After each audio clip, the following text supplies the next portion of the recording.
Ladies and gentlemen, he's back in the Henn house. It's Will Barrard. Thank you very much. I'm going to give you a tight, 6 minutes, maybe.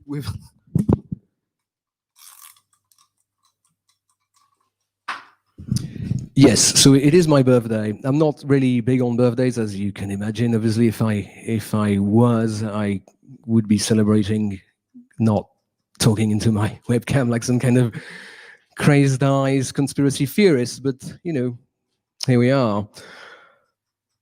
I don't really get birthdays. I mean, what's the point of celebrating? It's like you were born and you've managed to stay alive since then. It's hardly. I mean, probably worth a card and some cake, maybe. I mean, to me, birthdays are just like one more painful, ponderous step in the grueling march to the yawning grave. But then so is every minute of every day. So yeah, this kind of stuff is why I'm not allowed to sign cards unsupervised at work, because apparently messages like "congratulations on inching ever closer to the sweet release of death" are not appropriate. But I don't care. I think that we need to face our own mortality. So here's a joke. You know what gets on my nerves? My immune system. I have multiple sclerosis, or MS, for the people who are too busy to pronounce whole words. The PWATBTPWW, that crowd. And, well, it's a tragic indictment of the state of the world in 2020 that MS would be a sort of light, comedic relief, entertaining topic for comedy. And yet here we are. So what is MS? I hear you pointedly not asking. MS is an autoimmune neurodegenerative disease, or let's use another image, another metaphor, if you will. If my brain is popular music, then my immune system is Simon Cowell. It's not going to destroy it all in one go, but it's going to steadily encroach and replacing bits of it by defective crap. Another way to look at it is that MS is like the Brexit of the body, because you have the immune system, that's the part that hates everything that's foreign, that attacks and takes over the part that's notionally in charge, very much like what happened here in the past couple of years. So, if my brain is Theresa May, then my immune system is DRG. MS is like the playground bully that takes your white blood cells and bashes them against your brain, going, "Why are you inflaming yourself? Why are you inflaming yourself?" Oh, speaking of bullies, I think I've got a new nickname for my MS, Pretty Patel, because it's a bully and it likes to restrict my freedom of movement.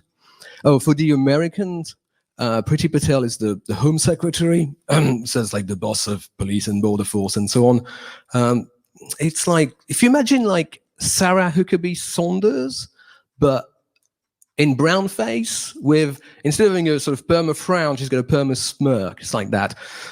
Incidentally, I always thought it was kind of very progressive of the Conservatives to put so many women at the head of the Home Office, until I realized that, of course, it's a job description that's got home and secretary in it, so it's kind of on brand for them.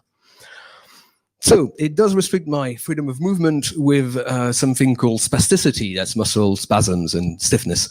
And but the upside of that is that the adjective for this is spastic, and that brings me great joy to be able to answer the question, "How are you?" by saying, just today, a little bit spastic. And I am going to reclaim this word, very much like, the N-word or the word queer, because, yeah, it's fun to use bad word. And spastic sounds well. It's kind of, it's spast, it's got plosives and it ricochets a little bit, spastic, elastic, fantastic.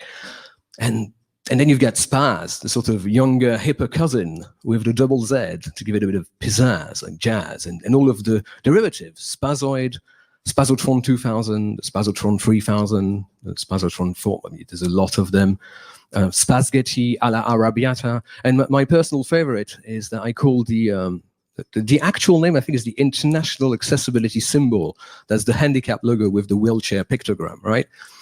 I call it the Spaz sticker. It's good, right? Don't try this one in bar mitzvah, though. There are other positives. Yeah, so the spasticity, I treat it with medical cannabis, which for all intents and purposes feels a lot like regular cannabis. I'm still trying, more experiments are needed to really ascertain whether, but it's, I think what's called in the medical community as the the real sticky icky. And yeah, it's indicated, not sativated, obviously. Oh yes, I've got this as well. I live in London, in spite of being French, as you can hear. And if it were live, you probably could be able to smell it. And this is a Transport for London blue badge that grants me a superpower, is that if I put that at about eye level, I become apparently invisible, which is interesting. But that's the problem with MS, is that a lot of the symptoms of MS are invisible.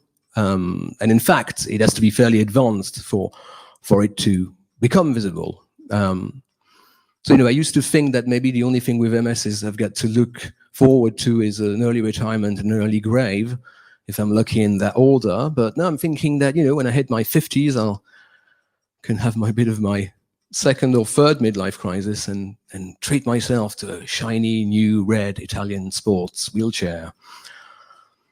So yeah, that's what it feels like to be aware of your own mortality. The alternative, like sometimes the blue badge doesn't always make me invisible. Sometimes it leads to interesting situations. Like a couple of times, I've seen people just kind of clock and really nod and make a big show of standing up, and it's never the person in the priority seat, the spaz chair, the thing at the edge of the row. They're always kind of a couple of seats in, so they can stand up, make a kind of big fuss of giving me their seat, and glare at the person in the priority seat that should notionally have given up their seat. So that's the thing about London, because people are horrible to each other, and sometimes they're going to be nice to a third party in order to be mean to each other. It's like sort of virtue signaling with a road flare.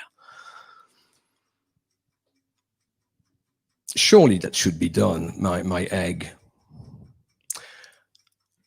Yeah, I think for the sake. No, let me a couple of things from the notebook, perhaps a couple of one-liners. Oh, the Royal Academy of Art is considering selling Michelangelo sculpture. It's like a bas-relief. It's actually pretty, particularly if you like, boys' bodies, evidently. But anyway, they're considering selling a Michelangelo to raise funds because, of course, they've been hit by the pandemic. But the Tate Modern, conversely, still has plenty of money. Oh! Shout from the distance. Yeah, it's rung, so I think it's time for me to leave you with... No, hold on. Let me just do one last joke. I had the thought, I need to run that past you, because I've had a thought this morning. I was sitting on the edge of my bed, pulling off my boxers, and I thought to myself, I really spoiled those dogs. All right, here's Ozzy.